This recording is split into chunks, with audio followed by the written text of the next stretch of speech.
Okay, so let's get started, and hopefully we can finish on time. I plan to finish at because we started 1:20, so I hope we can finish at 4:10. Okay, so 3GP membership. I don't want to get into too much details of this. Basically, telling you that the 3GP members is spread all around the world, at least the very developed one, like Europe, North America, China very heavily, India, and the East Asian countries, and Australia, and some of the African companies. Okay, so these are the list of the organization bodies and the structures. I also skip this one. And then here is the structure of the whole 3GPP organizations. So we have radio access network, which mainly determine the interface between UE and network. And then we have service and system aspect that's give you the overall structure of how the services requirements and the application scenario and the system architecture for everything. And then the core network and terminal, that's more on the base station side. So radio access network, usually that's because the interface lies mostly on radio access network. So many companies are very focused on these, including UE vendors and network vendors and operators and the OEMs. And so I also participate in these technical specification group, so I'm more familiar with them. And as I already explained, we have physical layers, we have upper layers, and then we have the radio performance and protocols, and we have the testing design. So all these, so we have three technical specification group, and we have working group. Working group is on the technical specification group. So the technical specification group will set the agenda and the work items and the scope. And the working group is the one that's actually working on the details and the protocols. So here is the structure and how they interact. I'll skip all these details. And this is the release timeline. So remember, we're saying that each release is 15 to 24 months.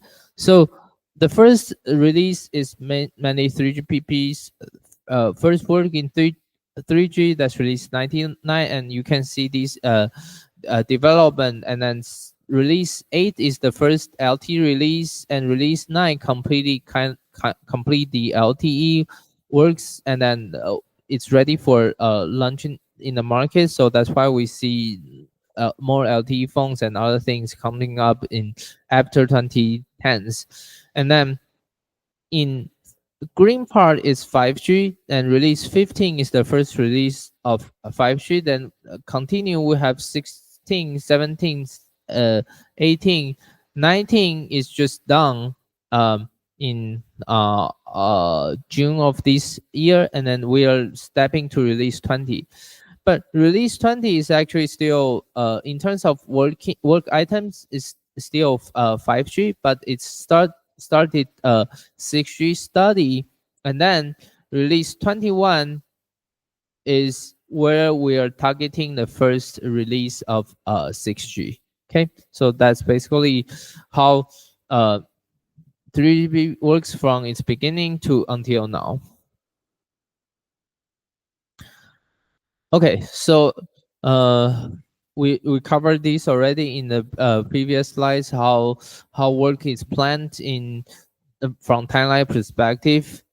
And then during the so the meetings distributed like this. For example, Q2, so we'll have technical specification group meetings, so setting what to do in the next in this quarter. And then we have the working group meetings. In Q2 we have 2, April one in April and 1 in May, and then in June we'll have another technical specification group meetings.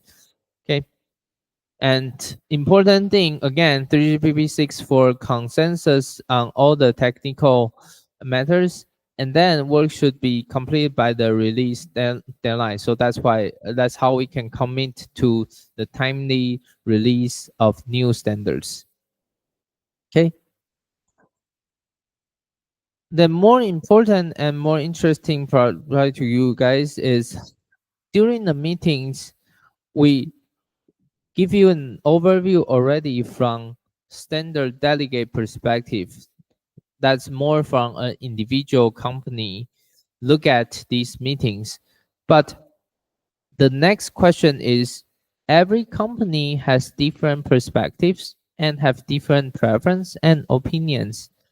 How do we design a meeting structure and and organize the meeting so that within this meeting, gathering all the different companies within in this room, stay for 5 days, and they can be very productive and produce useful agreement under this consensus principle and approach. Okay, so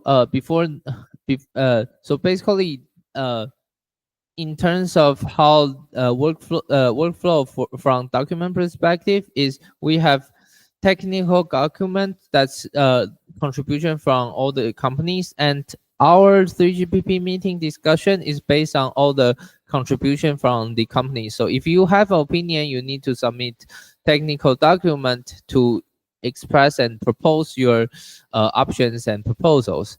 And then after the 3GPP meeting, after every release is done, we're going to update the technical specifications, and then that's the new standards we're going to release to the public and also release to the companies for them to implement. Okay. So how does this 3GPP meeting organized? The way we design this in very like overall big picture view is every company contribute the proposals through the technical document, and then we discuss based on this document. However, as I already raised in the previous slides, every company has their different opinions, and of course from the delegate perspective, we're going to do our best to convince other companies to accept our proposals, and then try to consolidate like the proposals that can potentially be aligned together, so that we can kind of reduce the options and gaining support from other companies to push through our proposal. But that's from individual company perspective, and you still will see the situation that after all this discussion, after all the possible compromise, then we still cannot agree with each other. Okay, and this gap between the opinions and the final consensus and agreement, so that we can lead to a new complete version of a new release, new features, new functionalities. How do we achieve that? In order to explain this, we need to understand the meeting structure. So first, we have the leadership groups with authority.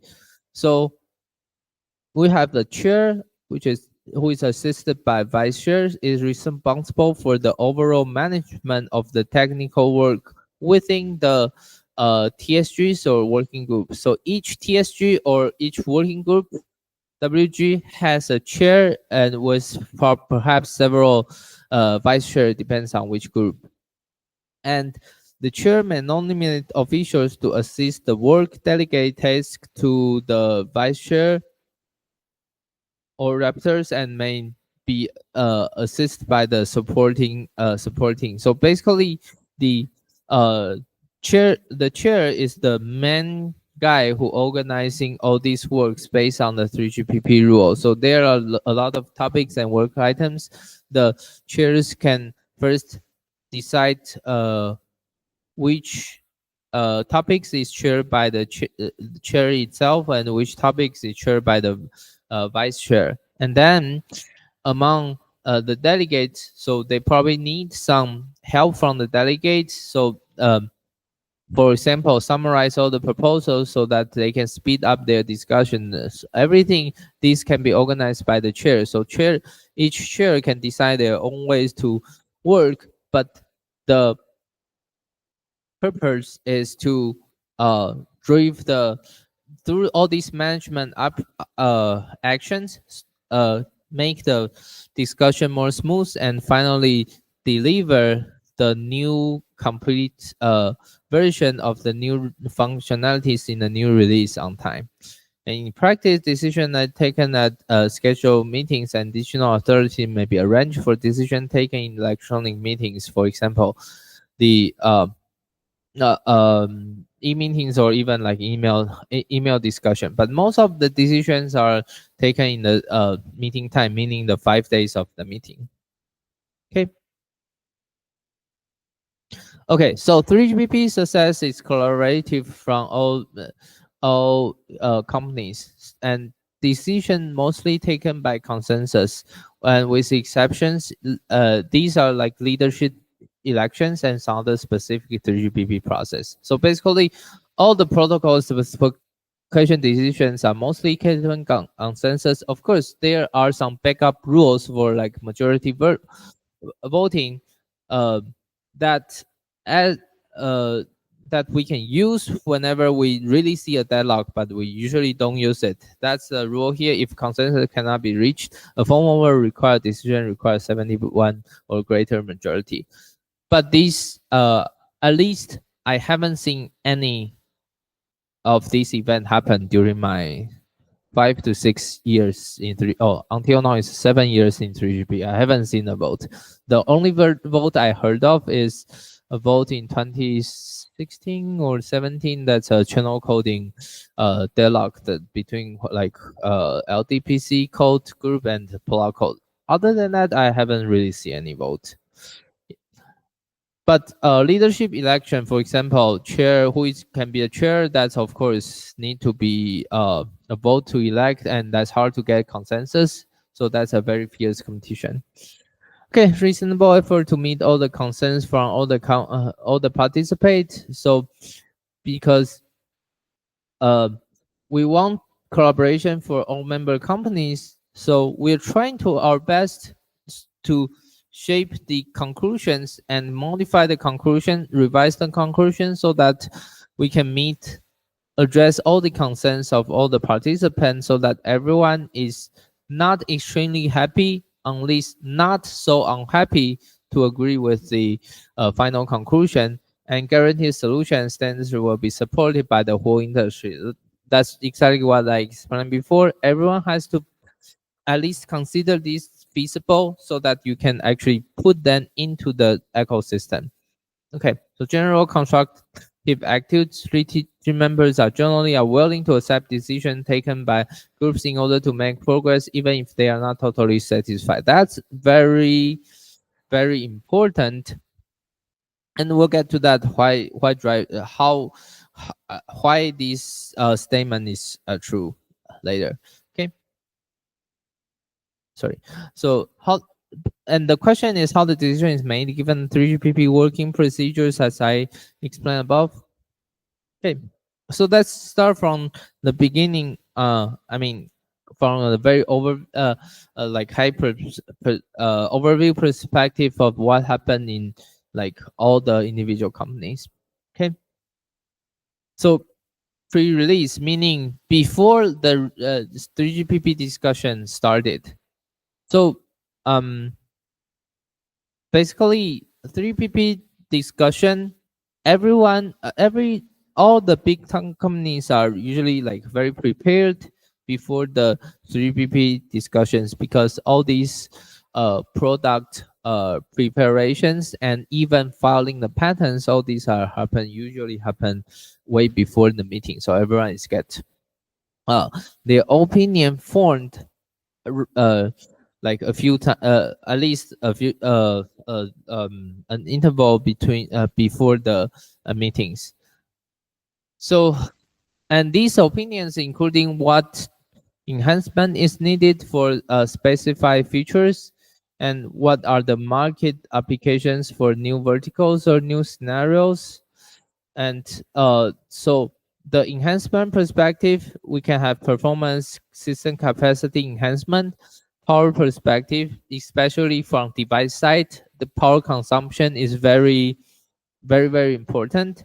And then the example of this is like MIMO enhancement, power saving enhancement, or mobility, meaning how can make your like handover go from one base station to the other smoother. And especially starting from 5G, we are or late stage of 4G, we start to look at different market and applications with new verticals. For example, vehicular network, and in 5G, satellite network, or the URLC for IoT applications, and reduce cap, or the NB IoT. Those are like lower category devices for mass deployment of cheap sensors and smaller devices, or like logistic trackers, all these things. So for those, first we need to have a relevant use case with market potential, meaning all these can provide services and will have operators pay the bills, or the customers purchase for the services and the devices. And this is particularly important for operator support, because operator, if you think about the cellular communication ecosystem, yes, customer pay for the device, but in order to uh, put everything together, connect everything together, you need a network. But who is paying for the network? Operator is actually the one initially paying for the network, because they buy the base stations, connect the base stations to serve all the devices. So you need at least have some operators willing to make this investment and believe that through this investment they can charge the consumers, so that these whatever you specify can be real. So operator support is usually very important. And at least a bunch of the new verticals we have in 5G, or like late stage of 4G. And items looks useful may not be able to get in without operator support. For example, REITs. I don't at least it many people try think about that in academic, but it's actually never gets into the uh, standard discussion. And of course, patent and proposals are usually developed before the these work items finalized. In fact, it's probably already there before the work item. Okay, so during the work item discussion or study item discussion, what happened is once that gets started, companies' position become clear, because they are going to propose what they have. And to be honest, many of these proposals is probably already patents are filed, or product investigation and scoping is already started. But everyone have their own opinion, may have their own patents, or may have their own implementation, preferred implementation architecture being studied or even prepared. So they will have different views because of these all different incentives. But if they have the company views are diverged, then how we proceed? Because 3GPP seeks for consensus decision, and everyone company can speak and oppose any options. So, and that's why during the discussion, compromised proposals will be variable. Meaning, if you can take two proposals and make the supporter of these two proposals equally satisfied, then that's very helpful for the discussion, because you're kind of like consolidating the opinions. And then of course, when during this discussion, another thing is like further divergence, new issues might come up, and we need to look at these new issues, and probably that bring all the bring all the new discussions. So we try to converge, but while we are trying to converge, there could be more divergence happens. And the other thing very important is, although we are saying that every working group, they discuss in like one room, However, across the working group, we need to have some consistency because all these working groups have the protocols and specifications has to be combined into a single system. Okay, so how do we make this happen? So first in work item description or study item description, first we're going to define the scope of each work item and which working group work on what, and based on what principles we already agreed in the work item scope. So we divide the work into different working groups based on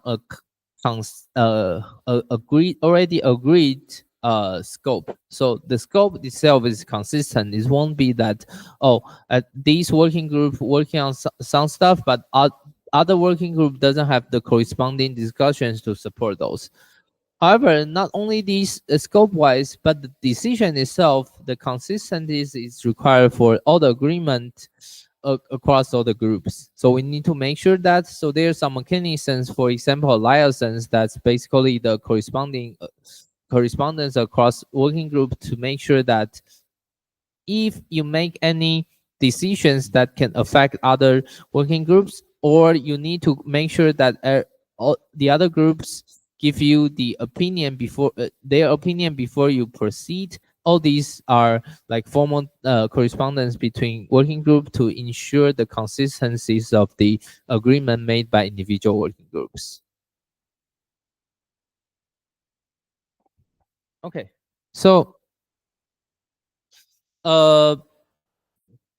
patents perspective. So SEP standard essential patents, as I like briefly mentioned in the beginning, standard essential patent is very important. But why is important and it's important and profitable? Okay, so let's first look at the definition. What is the patents? What's the standard essential patents? These are the patents that were included and captured in the specification, meaning these patents, what you invented is part of the standards. And to be honest, there's no official standards patents recognition procedure. They are based on the company's claims. And it's actually very complicated to determine what is the standard essential patent that you can really charge other companies. So these are very complicated, like across companies, lawyers and their negotiation process. So we don't want to get into details of those, but I want to raise a very important interest perspective of the standard essential patent. That's the detectability of the patents, because in order to charge other companies for your patents, the first thing you need to prove is what?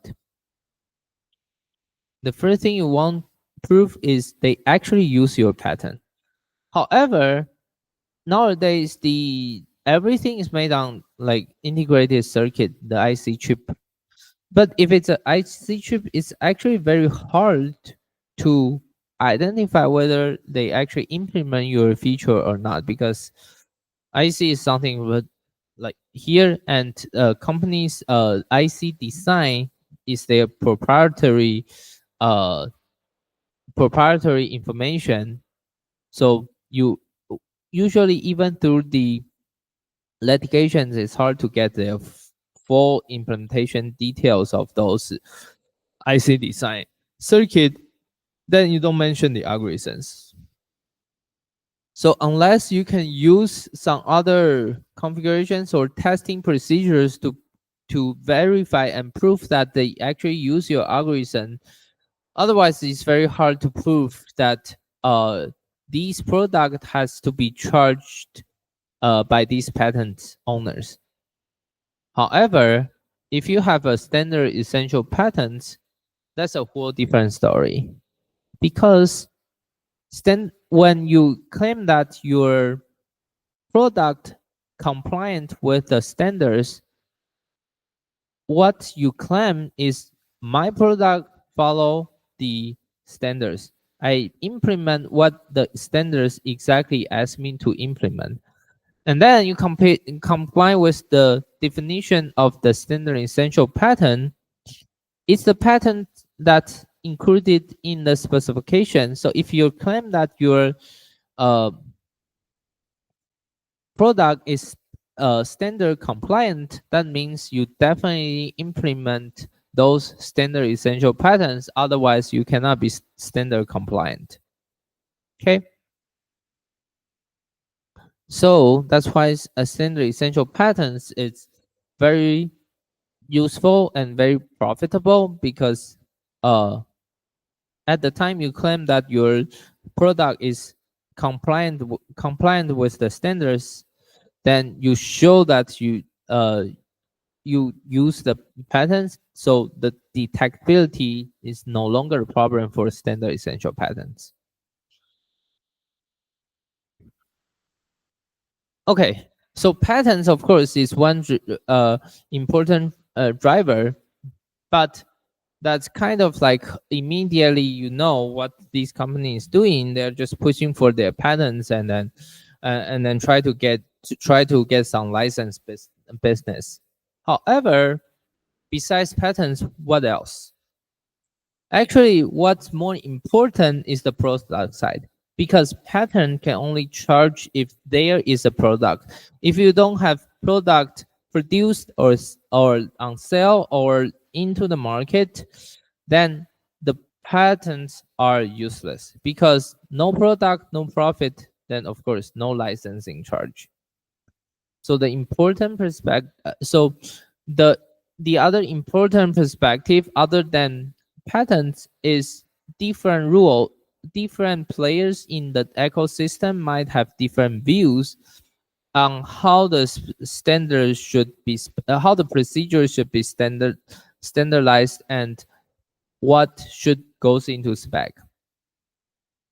Here are some examples, because as we already mentioned, we have infrastructure vendors, device chip vendors, OEMs, and operators, and we also have test equipment vendors who make the test equipment for the standardization test. So let's focus on the infrastructure vendor, device vendor, and operator. So device vendor, what's their perspective? I want to minimize the hardware implementation cost and power consumption, because this is very important for selling a device and design the device, because we want our device cheaper, we want device last longer, and then we prefer implementation flexibility on the device side, so that I can lower my cost through my smart design. Or the other perspective is I make my design better than others, so my performance is better.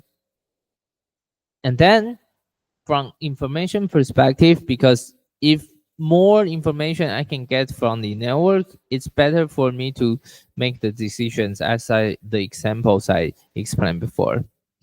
However, from infrastructure side, I actually want to reduce network management complexity. So to me, the best thing is every UE looks almost the same. So I don't want optional UE capabilities, meaning some of the UE can do these, some of the UE can do other things. And I want the UE behavior, meaning the UE, what they are going to expect reactions from UEs to be specified as much as possible, because then can see very uniform UE behavior. To put it in a simpler way, from infra vendor perspective, I actually want to see the UE's devices as homogeneous as possible. However, if you look at what I just described and explained for device perspective, I actually prefer implementation flexibility, so I can have more options to choose and then see what's the best cost and profit sweet spot for the proper trade-off, right? And then infra vendor, I also want to simplify network implementation, and of course I don't want to send too many information to the UE, so I won't reduce signal overhead, but that's will reduce the network assistant information that you received. So this is basically it's not only this, it's just a few principles, but it's not because who is right and who is wrong, or it's probably not because who has patents, who has not. It's just from different player perspective, because my products are different. I all have different views on specific issues from different angles. Okay, so then we get to the negotiation part. I mean, given all these different stands and positions and opinions and different interests from patent perspective, from your product perspective, from profit perspective, or every other things. So we're going to have many opinions appear in the meeting. So from delegate perspective, my job assignment is to get my own proposal agreed. And my proposals aligns with my company's interest, preference, or patents, or whatever my company can accept. And I also, on the other hand, I want to, even if I cannot get my proposal agreed, at least I want to kill the proposals that's very risky from our implementation, meaning too far away from our implementation structure. So we need to like change our implementation plan a lot to accommodate this proposal. Okay. However, remember we say that chair has the decision authorities, meaning all the agreement is recognized by the chair. So only chair can make agreement. But when I say make agreement, it's not like chair against everyone. It's just whatever chair say and write down and then agree by all the delegates in the room. That's the formal consensus driven process. So all the agreements are coming from the chairs and then approved by all the delegates. So chair has the authorities to driven the discussions of discussion and direction of discussions in the room. And then the way chair drives the discussion may affect the chance that you can get your proposal through.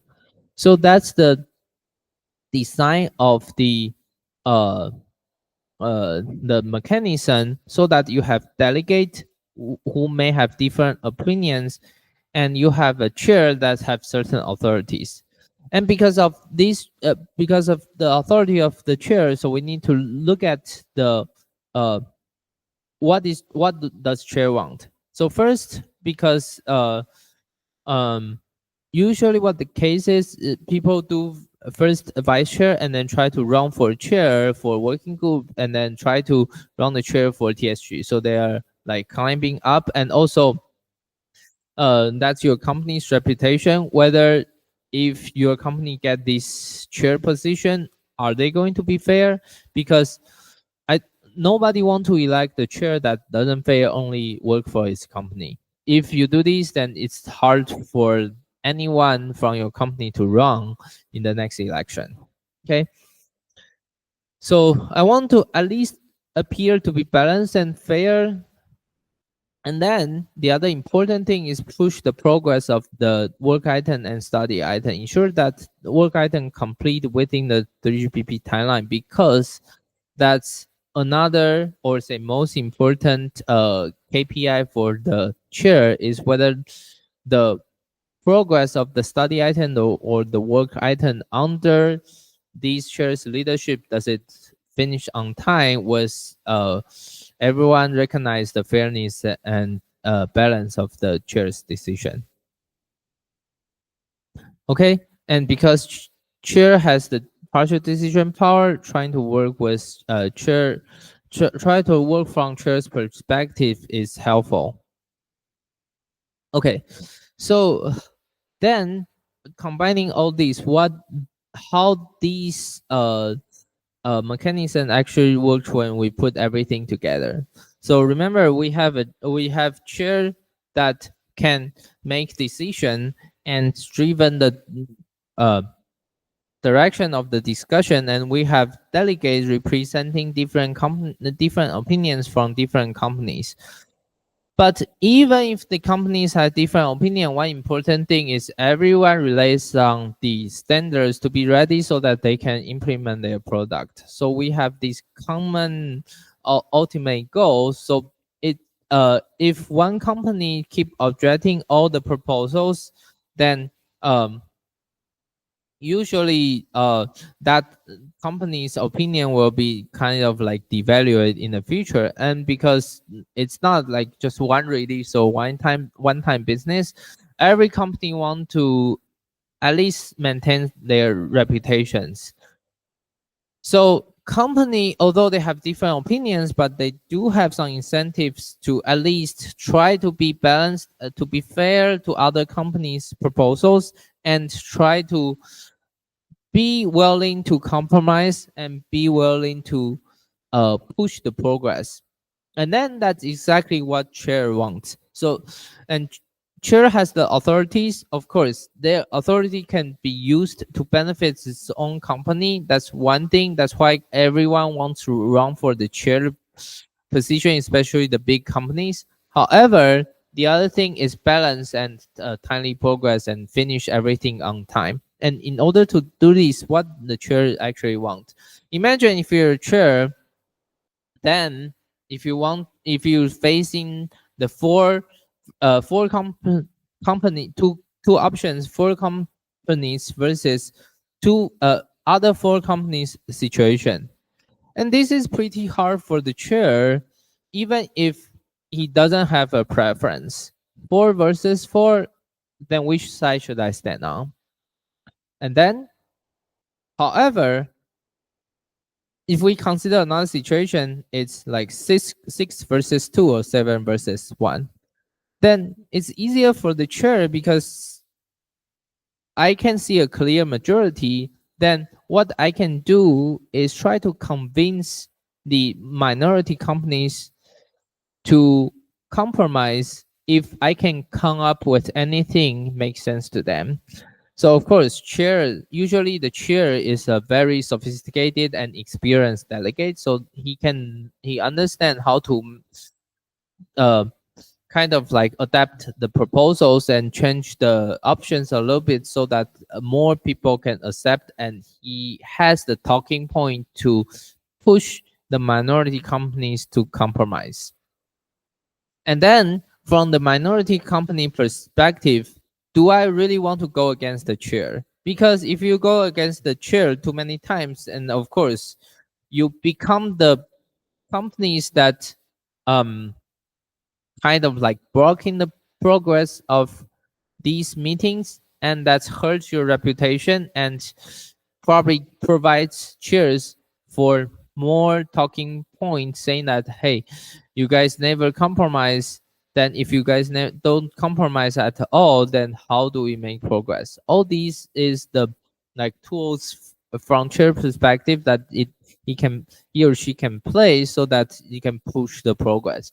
So basically, the structure of the 3GPP meeting is you have delegate representing different opinions, but because this is kind of like long-term participation, so although you can oppose, but you usually don't want to oppose all the time because you care about your reputation.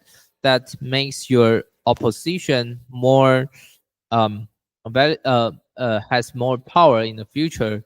If you don't behave and meaning if you oppose all the time, then eventually you'll get to the situation that nobody cares your opposition because they know you're opposing anytime anyways, and chair will try to push and run through. And there's a few tools that chair can use. For example, if there's only one company left who is opposing, the chair can make working agreement, meaning we understand that one company oppose, But if there's only one company opposed, then let's pause the discussion, assume this is as like commonly agreed, and if in the next meeting the situation is the same, it becomes a formal agreement. Some like little techniques or tools like we authorize for the chair to do so that they can push through the agreement, the like majority supported agreement or options. Okay, so but in practice, it's much more complicated than these. But structure-wise, we have a common goal to, although consensus decision sounds very complicated, but all the group have the common goal. No matter it's patent-driven or product-driven, you need to launch the standards so that whatever your patent or your product can be in the market and earn the money. So all the investment you have towards your product or patents can earn back. Otherwise, if the standard is not ready, nothing can sell.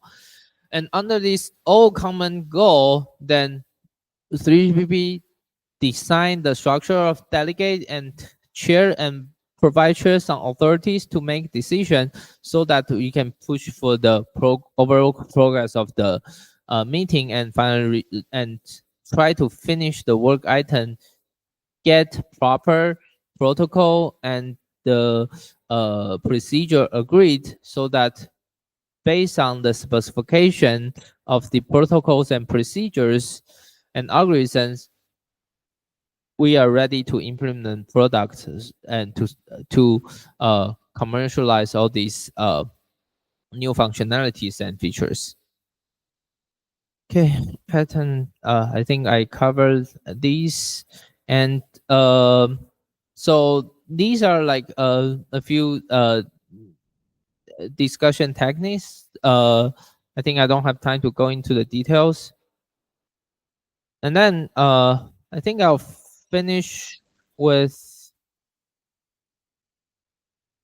the 6G timeline. So what do we expect, at least recently, from 6G? Because today's topic is 6G. So in 2024 to 2025, it's all 5G advanced. And then in this year, March, we have a 6G workshops. So basically collect all the opinions from all the entities, including companies, academics, and government entities. And then we after that discussion, we collect opinions and start to shape the 6G study structure. So the 6G studies scope is finalized in June 2025. So this year, June. And then August is the first working group meeting for 6G, meaning we start to look at what are the features, functionalities we're trying to include in 6G and how these can benefit the systems, how much performance enhancement it can bring, or what are the additional type of services we can provide with these new communication designs. Okay, so this is ongoing. Then Run 1 usually is like the most important groups. So at least because it's physical layer design. So at least Run 1 timelines here, you can see Run 1 6G studies started from June 2025 and stretch all the way, targeting finishing the study in 2027 Q1. Okay, and the upper layer and other working groups Run 1, 2, 3, 4 will stretch until Q2. And then after these studies, we're going to collect outcomes of study, meaning what should be included in the 6G, and based on this study. And then after this, we're going to probably in the middle of 2016, we'll understand how much work we could include it, then determine the timelines of first 6G work item. and that's expected to happen in the end of 2028 or in beginning of 2029. Then once that's ready, then we can expect the product to be launched probably by the end of 2030. So that's how 6G could happen. Okay, so I think I'm going to stop here, and thank you for participation.